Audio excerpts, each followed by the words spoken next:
DeFluro. Thank you for supporting the show. Shaving Knuckles for Justice. I'm so checked out. Literally don't care who wins. Yeah, I mean, I'm like, part of me is like,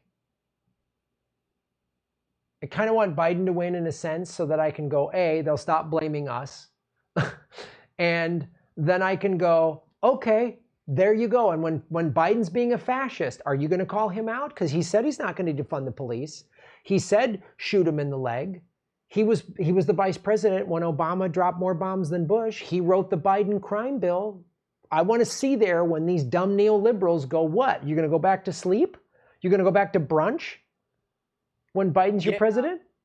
Yeah, I mean that's what I would be worried about too, is that like so many people would go back to sleep. Like, okay, we solved it, and then there'd be 4 very underwhelming, neoliberal years from Biden, and then the GOP's wet dream would win in 4 years, who would be, a more effective Trump, like a competent version of Trump or something. But I've never seen, and I think part of it, is of course the pandemic and stuff, but just objectively speaking, I've never seen like less people enthusiastic about a presidential election in my lifetime. Oh yeah. Like just objectively speaking, like I've never seen it. Like I wish I would have done this if we were able to tour right now. One of the things I would have done, and I know this is weird because it's not often that comedians want to collect moments of silence. But like we just said earlier, every rule has its exception. What I would have wanted to do is at every show, I just would have been like, so who's excited about the election? And then when nobody clapped and it was just like weird looks or groans, I would just film that every single time and then just make a collage of it. And it's like 2020 explained in a couple moments on stage during a comedian's tour. Yeah. This will tell you everything you need to know. Because nobody, the thing I'm most excited about right now is, as far as the world at large, has nothing to do with electoral politics and everything to do with the fact that, you know what, when we get out in the streets and we protest and we make demands, some things do start to happen. And this is why we need a frickin' general strike. Yeah.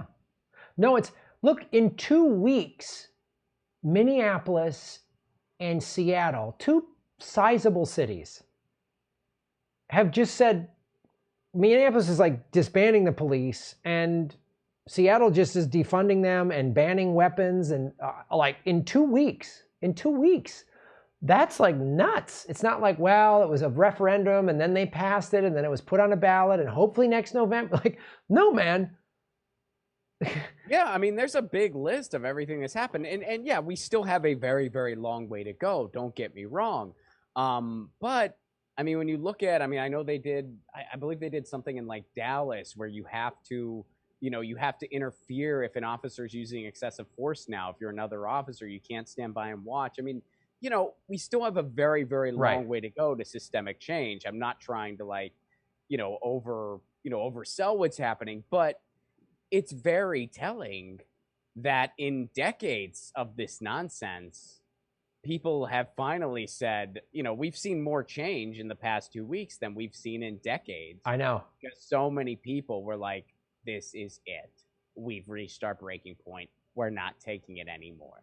So that kind of shows you really where you really have power. Where you really have power is A, in your community, and B, when you get out in the streets and shut shit down. No, it's absolutely true. And it's like, that's why I think some people are like, I feel like in LA, people are more fired up about getting Jackie Lacey out as district attorney, who won't arrest a police officer, and getting rid of Garcetti than they are about Biden or, yeah, they want Trump out of there, but I think they're just like,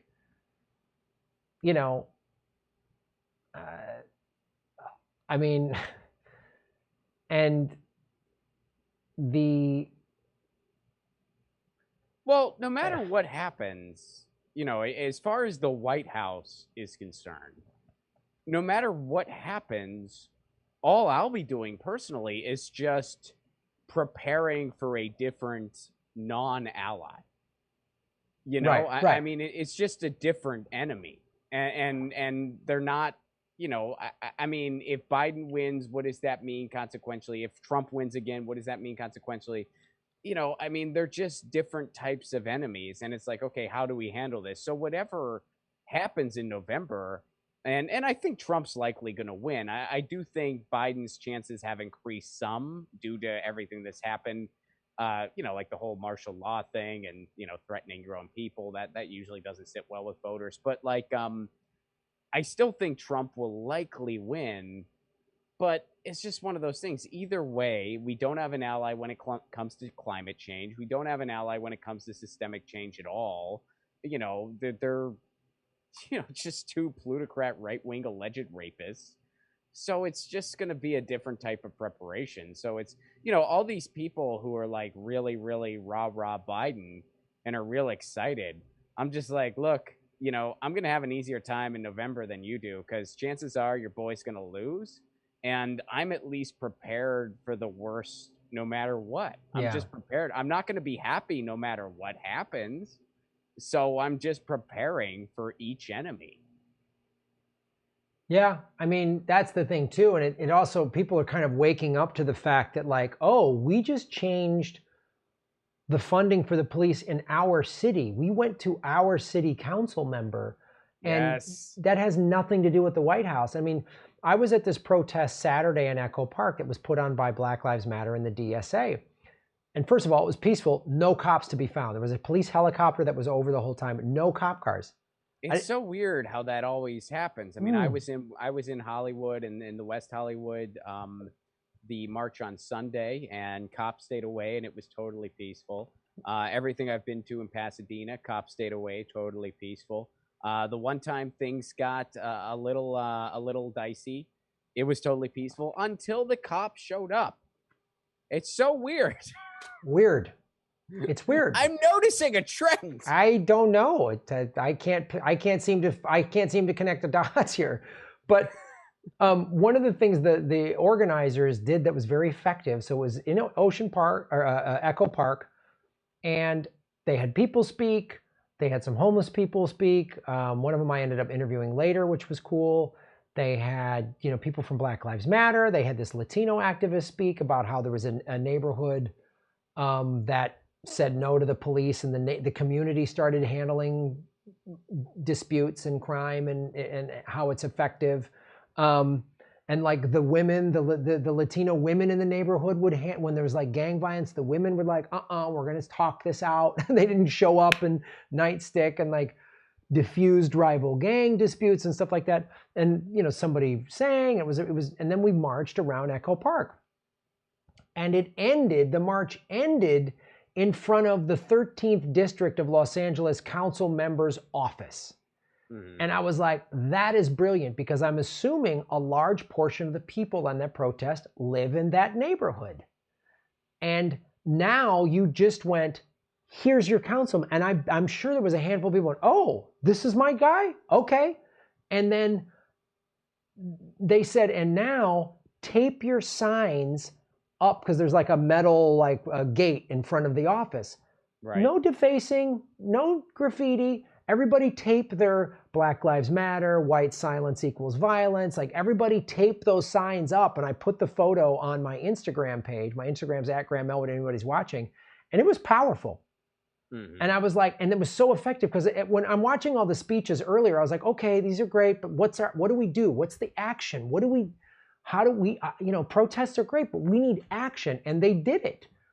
They said, here, get your council member. And then, you know, the People's City Council, who we've donated to from our Zoom show, they put out a video of their presentation to the Los Angeles City Council on how to defund. And so it's like, that's the kind of action that like people are protesting and then going, everyone in the streets is like, what do I do? Because there's a lot of people who this is their first time like protesting. Maybe they went to a climate march or something, but this is their first time. Maybe they were at one of the women's marches, but this is their first time probably. A lot of people who are like, all right, I'm an activist now. Like, what do I do? And they got radicalized by watching the cops beat the shit out of everybody for a week. Maybe they were attacked themselves. And now that was a strong action. That's like, this is how we change it in Los Angeles. Everybody know who your city council member is and go, this is what we want. Yeah, well, that's the thing. It's like they got to answer you. I mean, I heard Yes. someone in Pasadena City Council, one of our council members, was saying, you know, we need to look into alternative forms of policing. And I just made a mental note of that, and I was like, I'm gonna remember that, buddy, because I'm gonna have some ideas that I'm gonna throw at you, and let's see what we can do here. You know, and it's I mean, hopefully, I think what Los Angeles needs to do is they need to come out with like just a big resource, like a suck my dick and choke on it handbook that just tells you what you need to do locally. I yield my time. I yield my time. Fuck you, handbook. All right, great. I think the person that did that's a comic, I think. Oh, really? I think so. Like I saw a thing. Like apparently it's a comic that did that. That was like brilliant. A younger comic in LA. Yeah. It was brilliant. That's like his claim to fame for the rest of his life. Yeah. Well, like now there's all that footage of like other sitting meetings where they do like a similar thing, like on the Zooms, where they're just like, I yield my time. Fuck you. You all go fuck yourselves. Like they just do it. Every single person does it. Yeah, it's oh man. Todd Schaefer, Shave Your Knuckles for Justice, Nina 2020 or Nina 2024, even if Biden wins. Yeah. I don't know. I don't know. Yeah, I'm just sort of done waiting for Nina or somebody to just come and rescue us. It ain't happening. I'd rather protest my city council member and get things changed in the city, in the county, in the state that I live in, because I just don't see, unless Nina leaves the Democratic Party, she'll get some good stuff done or whatever, but just you can't change the Democratic Party from within. It's just impossible. It's impossible. So yeah, I'd love to see her running in 2024 in a new party. I mean, that's what I would love to see, or some kind of third party. That would be, that would be ideal. I mean, she would be, when I think of like people that could viably be president, that I think would be, my favorite person to have in there. She's one of the people I think of first is Nina Turner. So, but but kind of like you're saying, it's we're not going to have an ally in the White House anytime soon. Definitely not before 2024 at the earliest.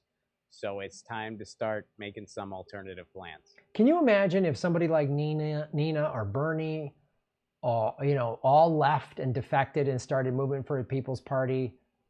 I wish they would have in 2017, man.